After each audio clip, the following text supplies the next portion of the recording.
Fiesc, Indústria Forte é Desenvolvimento. O Sesc e Sescope Santa Catarina, onde tem vida, tem cooperativismo, informam. A seguir, Estado de Excelência. Começa agora mais um Estado de Excelência que tem o apoio da UCESC, da FECOAGRO, da Fiesc, da ENGE, da FAESC, do Cicobi, da Avan e da Aurora Alimentos. Mercado livre de energia é o tema central do programa de hoje. Eu vou compartilhar a minha apresentação sobre o mercado livre de energia elétrica e sempre sob o ponto de vista do consumidor. Vamos continuar falando sobre o mercado livre de energia, mas antes, vamos às informações de mercado. Oferecimento FAESC, a Federação da Agricultura e Pecuária de Santa Catarina. Propag lança a segunda edição do Gourmandices Catarinenses, um projeto idealizado pelo publicitário Roberto Costa. A segunda edição atualizada do Gourmandices Catarinenses, lançada recentemente, ela revela aquilo que a gente já desconfiava. Santa Catarina é hoje o melhor polo gastronômico do Brasil. Sem xenofobia. Nós temos uma gastronomia altamente diversificada, fruto provavelmente das 25 etnias que influenciaram essa gastronomia e também dos produtos prêmios, dos diversos produtos prêmios que nós temos aqui que não existem em outro lugar, como botarga, como foie gras, como as clemenules que nós descobrimos agora e que são tangerinas pequenas, super doces, que vieram da Espanha e estão sendo plantadas aqui em Alfredo Wagner. O desenvolvimento da nossa vitivinicultura de qualidade, das altitudes, cada vez ganhando mais prêmios os nossos vinhos, o alto número de cervejarias artesanais que transforma Santa Catarina no segundo maior polo cervejeiro do país. Enfim, muitas coisas colocam a posição da gastronomia catarinense lá no topo. É um livro para quem gosta de gastronomia e também para quem não curte tanto, mas gosta de boas histórias. Escrito pelo jornalista, cozinheiro e sommelier João Lombardo, Gourmandices Catarinenses é uma radiografia da culinária, dos vinhos de altitude, das cervejas artesanais e dos destilados, feitos com a qualidade que caracteriza os produtos de Santa Catarina. Gourmandices Catarinenses é uma viagem pela gastronomia de Santa Catarina, ou pela macrogastronomia. Na culinária, o livro conta a história desde o homem do sambaqui até os dias de hoje. Passa pelos índios, passa pelos imigrantes europeus e mostra um pouco da contribuição de cada etnia aqui para a formação dessa cultura culinária do estado. Também fala dos ingredientes da tradição. Os ingredientes são utilizados para fazer as receitas mais tradicionais. Depois, Gourmandices vai para uma nova fase, que é a dos ingredientes premium. Então mostra, por exemplo, esses novos ingredientes que foram agregados à culinária de Santa Catarina. A ostra, o berbigão na casca, os cortes de pato, chocolates finos, tanta coisa bacana. Junto, uma legião de chefes está preparando pratos, receitas novas com isso, dando uma renovada na culinária de Santa Catarina. Nos vinhos de altitude, a gente mostra aí todo o panorama da vitivinicultura e mostra as principais vinícolas, ou algumas das vinícolas que estão atuando lá. Quase todas a gente mostra, né? Conta a história da nova cerveja, mostra várias cervejarias e estilos de cervejas que são feitos aqui no estado. Dá um panorama da cachaça e termina com as receitas. Portanto, é um livro para você se deliciar, é um livro bacana, né, que foi lançado agora na semana passada e que está disponível aí para quem gosta de culinária, para quem gosta de gastronomia. E você pode adquirir o livro nas livrarias catarinenses e também na Lombardo Pão Italiano, um espaço aconchegante, localizado na rua Frei Caneca, aqui no centro de Florianópolis.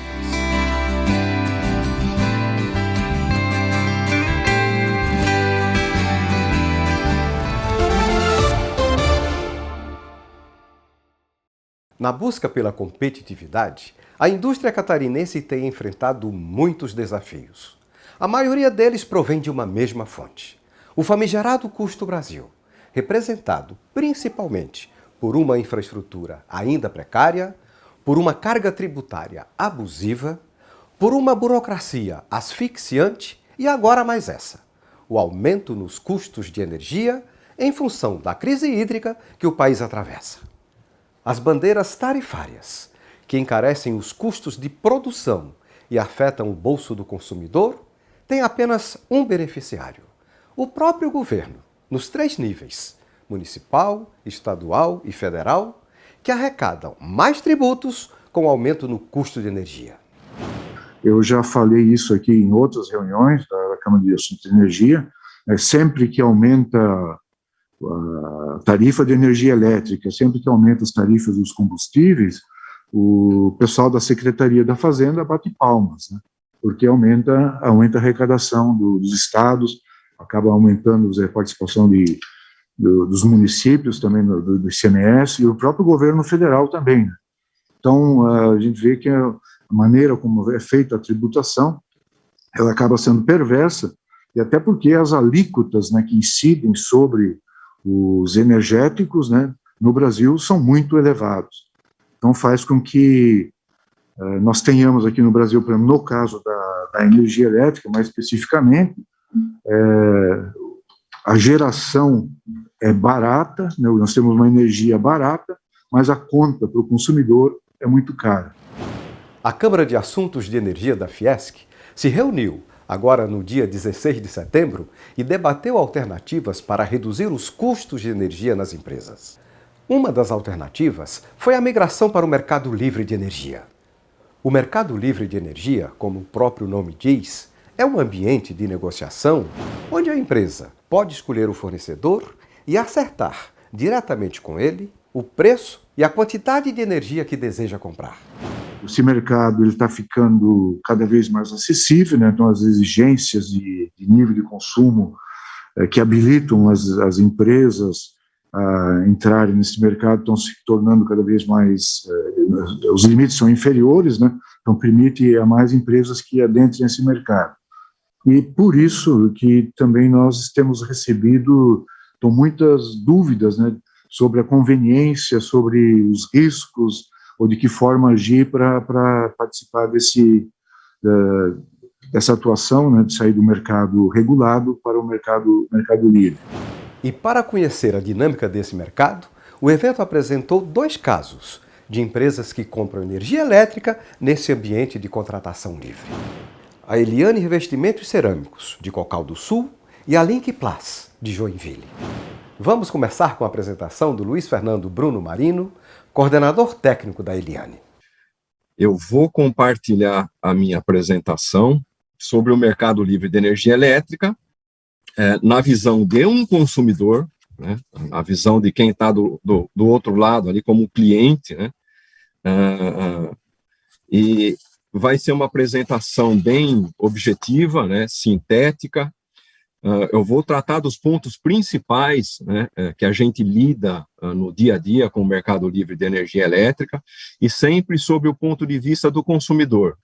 A Eliane, especificamente, nós temos hoje uma produção de 38 milhões de metros quadrados de revestimentos produzidos por ano, porcelanatos técnicos, porcelanatos esmaltados, monoporosa, revestimentos de parede, retificados, polidos de todos os tipos, né? Estamos presentes em mais de 80 países no mundo, mais de 15 mil pontos de venda em todo o Brasil, e contamos, né, com 6 unidades de produção no Brasil. O que é o mercado livre de energia? O nome, vamos dizer, oficial dele é o ACL, Ambiente de Contratação Livre. Trata-se justamente de um ambiente onde se realizam operações de compra e venda de energia elétrica por meio de contratos bilaterais, sendo que de uma parte está o consumidor livre e da outra os geradores, comercializadores, importadores, sendo que as condições, todas as condições do contrato de fornecimento, de preços, de volumes, são livremente negociados. Por isso, mercado livre. Quem pode migrar para o mercado livre? Hoje, né, nós temos o cargas acima de 500 kW podem já ser consumidor livre, né?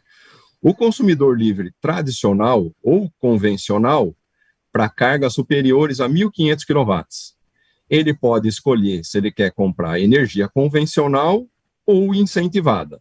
Energia incentivada, o que que é? Aquela renovável, que é de fonte eólica, solar, biomassa, pequenas centrais hidrelétricas ou hidrelétricas menores de 50 megawatts.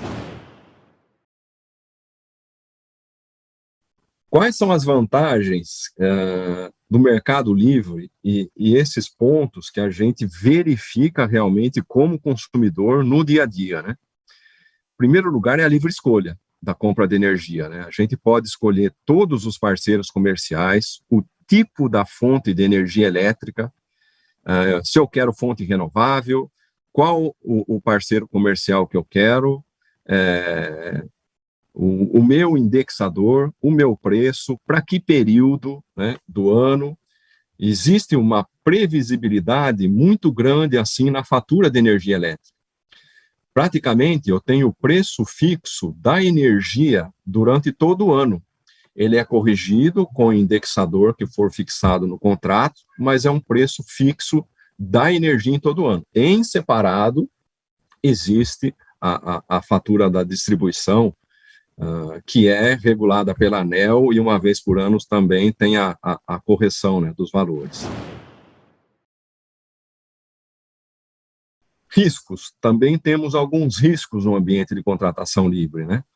Eles estão prevalentemente ligados à previsão adequada do consumo, do meu consumo, para executar uma compra correta de energia, de modo a evitar uma subcontratação ou sobrecontratação de energia que acarreta numa exposição ao PLD. O PLD é o preço de curto prazo. Ele depende da situação do mercado, da situação hídrica do país, e ele está sujeito a variações, a uma volatilidade muito grande, de altos e baixos, né? Então, eu evito, tendo uma perfeita, uma otimizada previsão e contratação de energia, de ter excessos e ter que vender montantes, ou ficar expostos e ter que comprar o preço do momento. A estratégia de contratação no mercado livre, ela envolve sempre o longo prazo. E por que o longo prazo, né? É muito importante, sabe, ter isso sempre presente, né, que apenas a energia contratada, que eu tenho efetivamente contratada, me protege de volatilidades e variações de preço. Vamos passar para os resultados dos últimos 5 anos da unidade consumidora convencional da Eliane. A gente teve uma média nos 5 anos de 27,1% de economia, considerando os custos totais com energia elétrica. Não é só no custo da energia elétrica simplesmente pura, né? Aqui envolve custos com distribuição, transporte, encargos, impostos, tudo junto. A gente vê que ele variou um pouco conforme o decorrer dos anos, né? A gente vai verificar isso também nas outras unidades. Por exemplo, aqui é uma especial incentivada de Criciúma, aquela energia que é um pouco mais cara, né, para unidades de menores consumo, que eu tenho um desconto na tarifa de uso do sistema de distribuição, média de 24,4% de economia. A especial incentivada da Bahia, um pouquinho menor, 17,6%. A migração ao ACL, ao Mercado Livre de Energia, por si só, não garante economia. É necessário uma gestão eficiente e uma contratação eficiente também.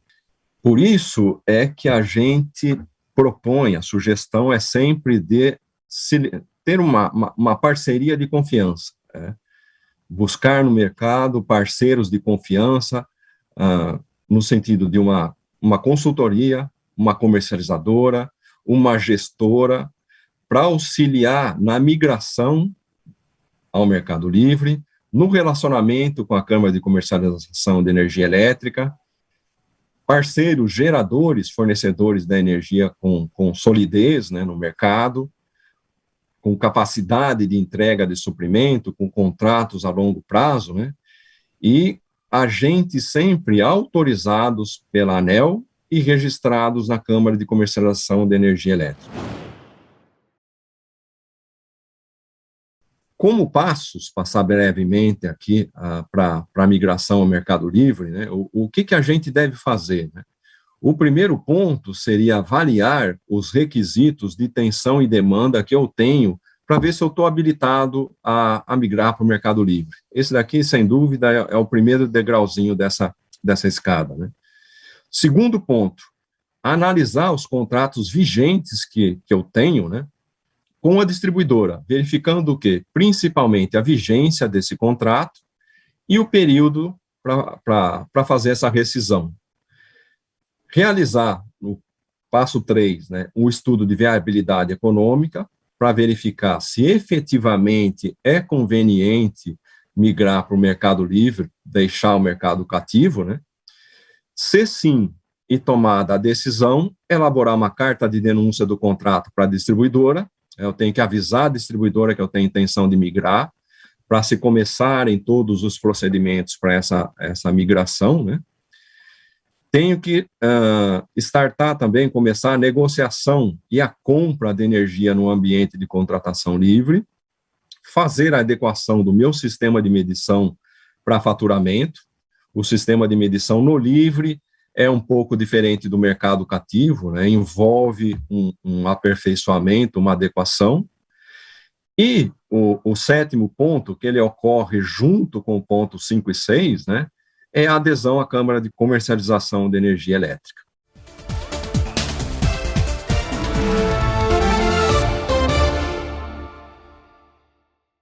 Hoje o programa destaca o Mercado Livre de Energia.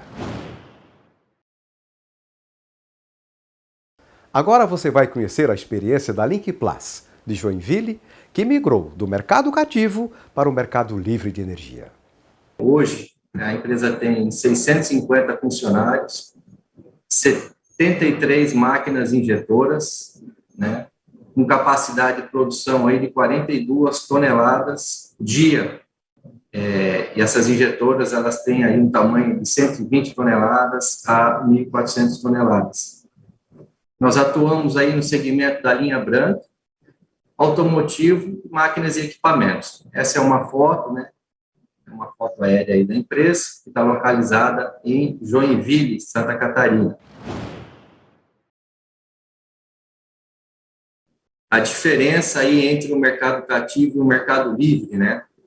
Então, no cativo, o consumidor, né, ele não tem aí o poder de negociar a energia que ele contrata. Ele é obrigado a pegar essa energia, né, da distribuidora. Então, há um custo que a distribuidora, por sua vez, ela compra no mercado, né, livre, ou algumas são geradoras, mas elas repassam praticamente o custo com os ganhos dela, né, consumidor. Então, a gente, partindo para o livre, a gente corta um pouquinho essa questão de passar por um atravessador, que seria o distribuidor, né? A gente vai direto à fonte, o gerador da energia, para poder fazer essa compra. O livre, o consumidor, ele é livre, ele consegue comprar a energia direto de quem produz. Então, ele escolhe o fornecedor, ele define o preço, o prazo, né, do contrato de energia, a flexibilidade e tudo mais. Esse é o principal diferencial entre o consumidor do livre e o consumidor do cativo. Obviamente que para que você consiga migrar do mercado livre, tem algumas regras, né? O Fernando já falou delas, eu vou só passar sobre uma delas aqui, que é a principal, que é ter uma demanda contratada mínima aí de 500 kWh, né? Então, se você tiver menos do que isso de demanda, tá? Tem que pensar que é a demanda, não é o consumo. A Liquiplas, quando ela migrou, ela tinha 750 kWh de demanda contratada e hoje 1.150. Entre os riscos aí, o principal deles que eu vejo é com relação à adequação do sistema de medição. Na Liquiplas aqui foi necessário aí fazer uma subestação nova, que a nossa era um pouco antiga, não foi possível apenas trocar o medidor. Então, para você entrar no mercado livre de energia, você tem que ter a subestação com os medidores conforme a regulamentação atual, né? E a nossa subestação era uma subestação mais antiga e houve um investimento até alto na época, e foi até o fator aí de decisão da direção em migrar ou não para o Mercado Livre. Em quanto tempo nós retornaríamos o payback desse investimento? Então, o principal fator que eu vejo é realmente a questão da adequação do sistema de medição e faturamento, tá? Que é a subestação da empresa. A abertura de conta lá no Bradesco, isso aí é um processo simples, embora precisa haver uma gestão em cima e são contas que você acaba fazendo pagamento de uma maneira diferente que a habitual, né, do dia a dia. Eu não vejo esses fatores como a garantia ou a abertura de conta como algo que determine aí a tomada de decisão. Para que os senhores tenham uma ideia, né, a economia da empresa aqui, ao longo desses anos, desses 5 anos que eu falei, né, ela foi bem substancial no início, né, nos primeiros anos aí, uma economia bem significativa, né, em 2017, 41% de economia, no comparativo que a gente tinha anteriormente, né, e 2,8 milhões de reais economizados aí, desde que nós fizemos essa migração. No caso da Liquiplas aqui, a empresa ela tem um consumo médio hoje de 500 mil kWh mês, né? Então, hoje, 2021, que nós temos esse consumo, e quando nós começamos, o nosso consumo era na ordem de 200, né, 1.000 kWh mês. Então, nós saímos ali em 2016 de 27 injetoras e hoje, aqui em 2021, nós estamos com 52 injetoras no nosso Parque Fabril, onde nós temos o Mercado Livre. Nós temos uma outra unidade Fabril dentro da Whirlpool Company, essa a gente não paga energia, né, mas foi bem expressivo aí, a decisão foi acertada. O que motivou aí a empresa, né, a fazer essa migração para o livre é o custo, né, de energia, e no nosso caso, no nosso negócio, o custo de produção aí, ele envolve em torno de 20% até 35% do custo é energia, né, uma operação que ela envolve muito o consumo de energia. Então, nós precisávamos, né, trabalhar com relação à eficiência energética e ter a possibilidade aí de comprar uma energia mais barata. Então, o resultado ele foi satisfatório, ele veio e a gente vem fazendo essa manutenção, né, ao longo desses anos, e os senhores terem uma ideia aí, né, de como funciona a exposição ao risco, conforme o Luiz falou. Nós temos energia contratada aqui na empresa para os próximos 7 anos. Então, a gente já tem energia comprada até 2028, né? Então, a gente já tem uma previsibilidade de orçamento, nós já sabemos como fazer o budget do ano que vem, quanto que vai ser o custo da energia. A gente já sabe a composição desse custo e o preço das peças, né? Então, eu acho que esse é o grande... é a chave, né? A empresa que tem um custo muito alto de energia tem que pensar na questão da migração ali, na adequação da subestação o payback ele é relevante. E o programa de hoje termina aqui. Se você deseja rever matérias desse programa e também dos anteriores, acesse o site estadodeexcelência.com.br. A gente se vê na próxima semana em mais um caso de excelência. Um grande abraço e até lá!